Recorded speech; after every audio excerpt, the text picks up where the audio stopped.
સૌથી પહેલાં તો એ જે વ્યક્તિનું મૃત્યુ થયું છે, સોલંકી ભાઈ કરીને કોઈ વ્યક્તિનું મૃત્યુ છે, એમના પરિવારજનોને સાંત્વના હું પાઠવું છું. એમના દિવ્ય આત્માને ભગવાન મહાદેવ શાંતિ આપે એવી હું ઈશ્વરને પ્રાર્થના કરું છું.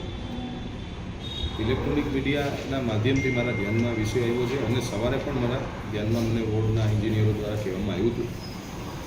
આ જે એજન્સીની જે ખામી સ્થિતિઓ રહી ગઈ છે, કારણ કે જે મને સીસીટીવી ફૂટેજ મારા ધ્યાનમાં મૂકવામાં આવ્યા હતા, ફૂટેજના માધ્યમથી પણ મેં જોયું કે જે વોકડાને જ્યારે વોકડો બનતો હોય ત્યારે લોકોની જાનમાલની સુવિધા માટે અમે લોકો બ્લુ કલરના કે વ્હાઇટ કલરના પતરા મારતા હોઈએ છીએ, પણ એક સાઈડ પતરું નહોતું માર્યું. એ કોન્ટ્રાક્ટરની બેદરકારીનો વિષય છે અને એને પેનલ્ટી પણ મારવાના છીએ અને એની ઉપર શિક્ષાત્મક પગલાં કાયદાકીય જોગવાઈ મુજબ કેવી રીતે લઈ શકાય એનો અભ્યાસ કરીને એ કોન્ટ્રાક્ટરને એની ઉપર કાયદાકીય પગલાં પણ લેવામાં આવશે અને એમના પરિવારને પણ આજે હું સાંત્વના આપું.